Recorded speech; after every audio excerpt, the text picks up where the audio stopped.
আমার সম্মানিত মা বোন যারা আছেন, তাদের প্রতি আমি আপনাদের পায়ে ধরে আমি একটা রিকোয়েস্ট করে যাই। আপনি আপনার হাজব্যান্ডের আল্লাহর পক্ষ থেকে হায়াতও বাড়াইতে পারেন, রিজিকও বাড়াইতে পারেন। আবার আপনার হাজব্যান্ডের স্বামীর হায়াত কমাইতে পারেন, রিজিককে কমাইতেও পারেন।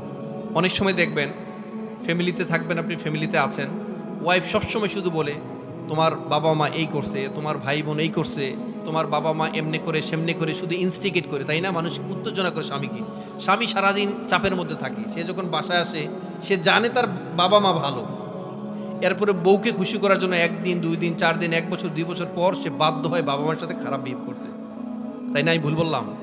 এবং দেখা গেছে আগে কিছু দিত, এখন আর দেয় না। এই যে কাজটা করলেন না আমার সম্মানিত মা এবং বোনেরা, এতে করে আপনার হাজব্যান্ডের রিজিক কমবে, হায়াত কমবে। তো আপনার হাজব্যান্ডের রিজিক আর হায়াত যদি কমে, আলটিমেটলি লুজার হয় কে বলেন? আপনি। আপনার ছেলেমেয়েরাই তো লুজার হবেন। আপনার স্বামী যদি অসুস্থ হয়, ঘরের মধ্যে পড়ে থাকে, তার যদি ইনকাম না আসে, সে যদি সুস্থ না থাকে, তাহলে লুজার কে? আপনি। আবার ধরেন হয় না অনেক সময় বয়স হয়ে গেছে, বাবারা বউদের প্রতি খুব ভালো আচরণ করেন। বাবা, এরা অন্য জায়গা থেকে আসছে, আপনার মেয়ের মতো।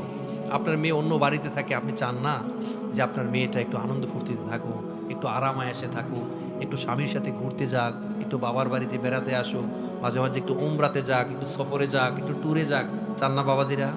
আপনার মেয়েটা শান্তিতে থাকুক, এটা চান কি না? আসলে আমরা না নিজের মেয়েকে ক্ষমা করতে পারলেও নিজের ছেলের বউকে ক্ষমা করতে পারি না। আবার নিজের মাকে মাফ করে দিতে পারলেও নিজের শাশুড়িকে মাফ করতে পারি না। একটা চেক অ্যান্ড ব্যালেন্স কিন্তু আমরা করতে পারি না।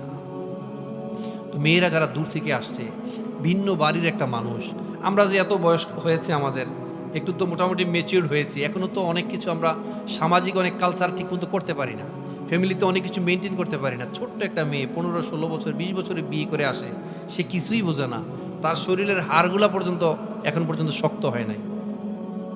সে আসে, বাড়িতে আসে, আসার পরে তার কত চাপ, তার রান্না করতে হবে, সে ঝাড়ু দেয় কিনা, আবার সারাদিন কাজ করে কিনা, দেবর ননসের সেবা যত্ন করে কিনা, শ্বশুর শাশুড়ির কাপড় ধুয়ে দেয় কিনা, আবার সব ঠিক আছে, আবার নামাজটা পড়ে কিনা, কোরআন তেলাওয়াত করে কিনা। চান তো আপনারা না? হ্যাঁ, আপনার মেয়েও তো আরেকজনের বাড়িতে আছে বাবাজিরা, এরাও তো আপনার মেয়ের কাছ থেকে এটা চাইতে পারে না?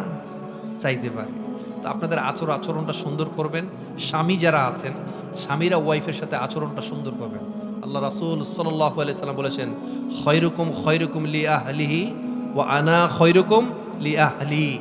অর্থাৎ সেই ভালো, সেই সবচেয়ে ভালো স্বামী যে তার পরিবারের কাছে সবচেয়ে ভালো, যেমন আমি আমার পরিবারের কাছে ভালো। এটা হচ্ছে আল্লাহ রাসূলের হাদিস। তাদের সাথে ভালো ব্যবহার করবেন, আচরণ সুন্দর করবেন, দুজন মিলে একসাথে নামাজ পড়বেন, তাহাজ্জুদের নামাজ আদায় করবেন। যদি স্বামী স্ত্রীর মধ্যে ধৈর্যশীল হতে পারেন, যদি দুইজন ধৈর্যশীল হতে পারেন, কাল হাসরের দিন, অনেক সময় হয় না স্বামী খারাপ করেছে, স্ত্রী খারাপ করেছে, যদি একটু মানিয়ে নিতে পারেন, কাল হাসরের দিন আপনি বিনা হিসেবে জান্নাতে যাবেন। সুবহানাল্লাহ বলবেন না? তো স্ত্রীদের প্রতিও ভালো আচরণ করবেন, আপনার ছেলের বউর প্রতিও ভালো আচরণ করবেন। পারবেন তো বাবাজিরা?